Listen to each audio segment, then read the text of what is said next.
का सुसमाचार। लूक अध्याय 10।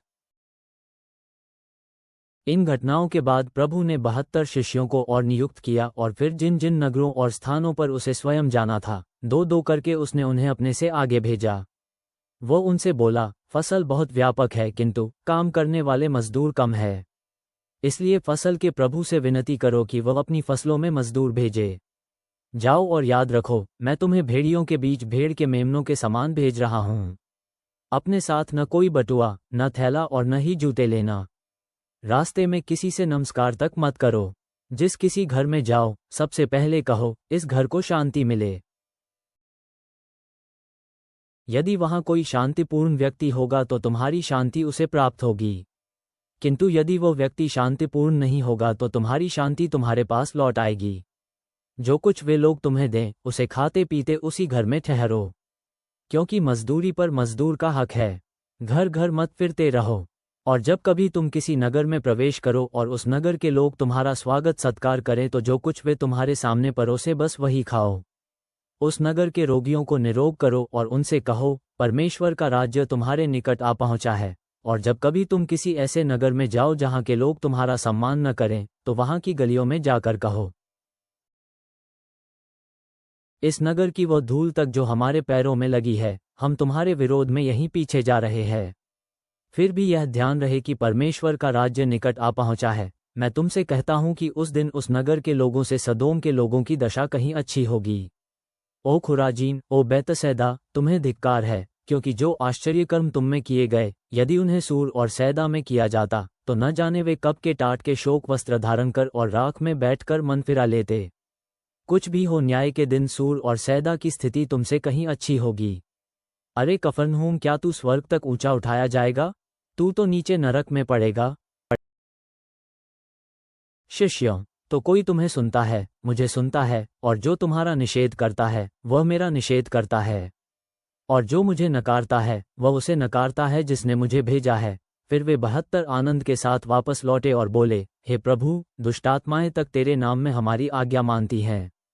इस पर यीशु ने उनसे कहा, मैंने शैतान को आकाश से बिजली के समान गिरते देखा है। सुनो, सांपों और बिच्छुओं को पैरों तले रौंदने और शत्रु की समूची शक्ति पर प्रभावी होने का सामर्थ्य मैंने तुम्हें दे दिया है। तुम्हें कोई कुछ हानि नहीं पहुंचा पाएगा। किंतु बस इसी बात पर प्रसन्न मत हो कि आत्माएं तुम्हारे बस में हैं, बल्कि इस पर प्रसन्न हो कि तुम्हारे नाम स्वर्ग में अंकित हैं।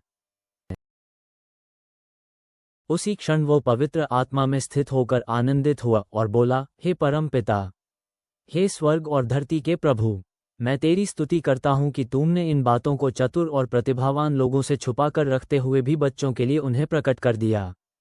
हे परम पिता, निश्चय ही तू ऐसा ही करना चाहता था। मुझे मेरे पिता द्वारा सब कुछ दिया गया है, और पिता के सिवाय कोई नहीं जानता कि पुत्र कौन है, और पुत्र के अतिरिक्त कोई नहीं जानता कि पिता कौन है, या उसके सिवा जिसे पुत्र इसे प्रकट करना चाहता है। फिर शिष्यों की तरफ मुड़कर उसने चुपके से कहा, धन्य हैं वे आंखें जो तुम देख रहे हो, उसे देखती हैं।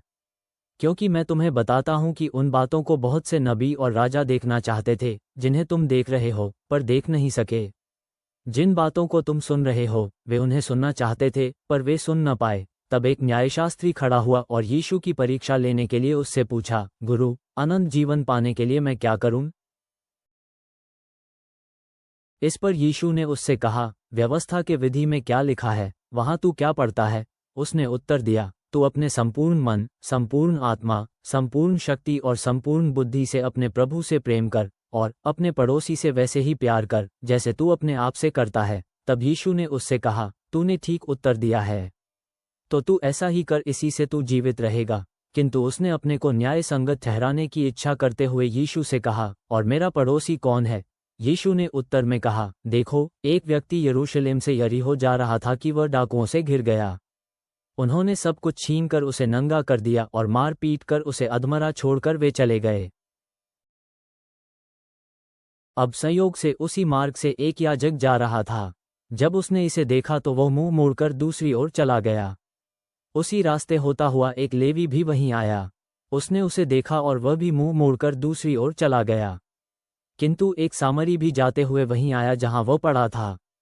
जब उसने उस व्यक्ति को देखा तो उसके लिए उसके मन में करुणा उपजी, सो वह उसके पास आया और उसके घावों पर तेल और दाखस डालकर पट्टी बांध दी। फिर वो उसे अपने पशु पर लाद कर एक सराय में ले गया और उसकी देखभाल करने लगा।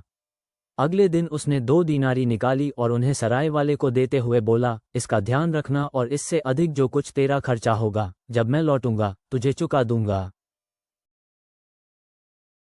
यीशु ने उससे कहा, बता तेरे विचार से डाकुओं के बीच घिरे व्यक्ति का पड़ोसी इन तीनों में से कौन हुआ? न्यायशास्त्री ने कहा, वही जिसने उस पर दया की। इस पर यीशु ने उससे कहा, जा और वैसा ही कर जैसा उसने किया। जब यीशु और उसके शिष्य अपनी राह चले जा रहे थे तो यीशु एक गांव में पहुंचा। एक स्त्री ने, जिसका नाम माथा था, उदारता के साथ उसका स्वागत सत्कार किया। उसकी मरियम नाम की एक बहन थी जो प्रभु के चरणों में बैठी, जो कुछ वह कह रहा था उसे सुन रही थी। उधर तरह तरह की तैयारियों में लगी माथा व्याकुल होकर यीशु के पास आई और बोली, हे प्रभु, क्या तुझे चिंता नहीं है कि मेरी बहन ने सारा काम बस मुझ ही पर डाल दिया है? इसलिए उससे मेरी सहायता करने को कह। प्रभु ने उसे उत्तर दिया, माथा, हे माथा, तू बहुत सी बातों के लिए चिंतित और व्याकुल रहती है, किंतु बस एक ही बात आवश्यक है, और मरियम ने क्योंकि अपने लिए उसी उत्तम अंश को चुन लिया है, सो वो उससे नहीं छीना जाएगा। प्रभु 72 को आयोग देकर और उद्धार में आनंदित होकर अप्राप्त जनों के फसल के खेतों में मजदूर भेजें। अच्छे समारियों की तरह प्रवासी संकटों में पड़ोसियों को प्रेम करें। सांसारिक सफलताओं से अधिक शाश्वत आनंदों को प्राथमिकता दें।